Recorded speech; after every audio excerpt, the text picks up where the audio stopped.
नहमदुहु व नुसल्ली अला रसूलिहिल करीम अम्मा बाद फ़ाउज़ु बिल्लाहि मिनश शैतानिर रजीम बिस्मिल्लाहिर रहमानिर रहीम रब्बि इश्रह ली सदरी व यस्सिर ली अमरी वहलुल उक़दतम मिन लिसानी यफ़क़हू क़ौली। अस्सलामु अलैकुम व रहमतुल्लाहि व बरकातुहू। आज मैं बात करूँगी नीयत पर। आप सल्लल्लाहु अलैहि वसल्लम ने फरमाया, बेशक अमाल का दारोमदार नीयतों पर है। एक और जगह पर फरमाया, हर शख्स के अमल का दारोमदार उसकी नीयत पर है। ये हदीस इल्म का एक तिहाई हिस्सा है, यानी हर अमल के लिए नीयत होनी चाहिए। अगर नीयत अच्छी होगी तो अमल भी अच्छा होगा, और अगर नीयत बुरी होगी तो अमल भी बुरा होगा।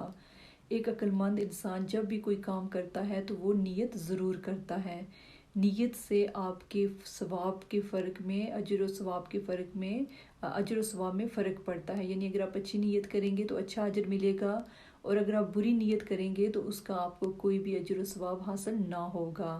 यानी अगर आप एक कपड़े धोने वाली मशीन सिर्फ इस मकसद के लिए लेते हैं कि आपका टाइम बचेगा और आप उस टाइम से फ़ायदा उठाकर अल्लाह की इबादत करेंगे, तो आपने उस मशीन पर जो खर्चा किया, जो पानी वगैरह खर्च होगा, जो बिजली खर्च होगी कपड़े धोते वक्त, वो सारे का सारा आपकी नीयत अच्छी थी इसलिए वो सवाब के ज़ुम्मे में चला जाएगा। और अगर आपकी नीयत ये होगी कि ये मशीन मैंने सिर्फ इसलिए ली है कि मैं लोगों को दिखाऊंगी कि मेरे पास नई मशीन है, तो उसका अजर व सवाब ज़ाया हो जाएगा। इसी तरह अगर आप किसी को पढ़ाने जाते हैं सिर्फ इस मकसद के लिए कि मैं एक अच्छी टीचर हूँ, तो उसका सवाब ज़ाया हो जाएगा। बल्कि आप ये सोचें कि ये इल्म अल्लाह ताला की दी हुई तौफीक से मुझे हासिल हुआ, जो मैं दूसरे लोगों तक पहुँचा रही हूँ।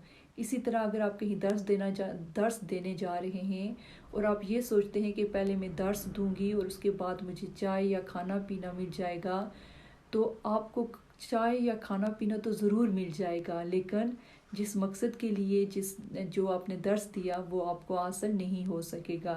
यानी वो अजर व सवाब आपकी नीयत की वजह से ज़ाया हो जाएगा। यानी जो दुनिया के लिए नीयत करता है उसको दुनिया की चीज़ें ही मिलती हैं, आखिरत में उन लोगों का कोई हिस्सा नहीं होता। इसी तरह अगर आप सदका खैरात करते हैं, सदका इस नीयत से कर रहे हैं कि मैं सफ़र पर जा रहा हूँ तो मेरी हिफाजत होगी, तो आप सदका इस नीयत से करें कि मैं सदका अल्लाह की रज़ा के लिए कर रही हूँ ताकि अल्लाह ताला मेरी हिफाजत करे, तो फिर वो अजर व सवाब भी मिलेगा और अल्लाह ताला आपकी हिफाजत भी फरमाएंगे। इसी तरह किसी की अगर कोई बीमार है और आप उसकी खिदमत करते हैं इस नीयत से कि बुढ़ापे में मेरी कोई खिदमत करेगा, तो उसका अजर व सवाब ज़ाया हो जाएगा। आप सिर्फ अल्लाह की रज़ा के लिए उसकी खिदमत करें, अपना कोई भी फ़ायदा, कोई भी मकसद अपने ज़हन में ना रखें। जब आप बुढ़ापे में पहुंचेंगे तो अल्लाह ताला कोई और बंदोबस्त आपके लिए कर देगा। इसी तरह अगर आप सदका खैरात ज़कात सिर्फ इसलिए करते हैं कि मेरे माल में बरकत आएगी और मेरा माल बढ़ेगा, तो उसका आपको अजर व सवाब नहीं मिलेगा। आपकी नीयत ये होनी चाहिए कि जो सदका खैरात मैं कर रहा हूँ उसके लिए मुझे सिर्फ़ और सिर्फ अल्लाह की खुशनुदी और अल्लाह का कुर्ब चाहिए, और जिस शख्स को अल्लाह की मोहब्बत और अल्लाह का कुर्ब नसीब हो जाए उसे दूसरे किसी चीज़ की ज़रूरत नहीं रहती।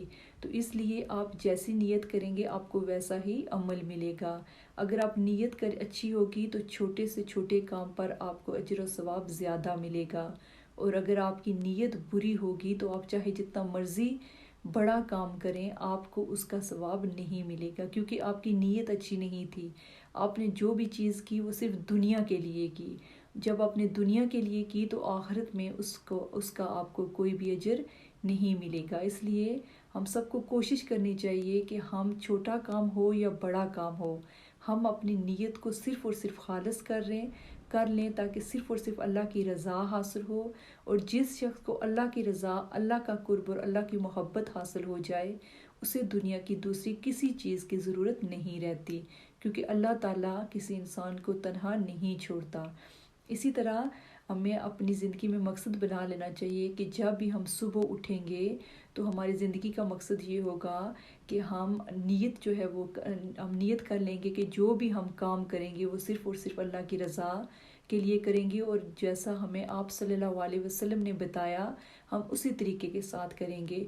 तो फिर अगर आपने सुबह उठते वक्त ये नीयत कर ली तो दिन में आप जितने भी काम करेंगे वो सुन्नत के मुताबिक होंगे और उस पर आपको अजर व सवाब मिलेगा। तो अल्लाह ताला से दुआ करते हैं कि अल्लाह ताला हमें इल्म की समझ दे ताकि हम इल्म को समझ कर अपनी नीयतों को खालिस करें और अल्लाह का कुर्ब हासिल हो। अस्सलाम वालेकुम व रहमतुल्लाह।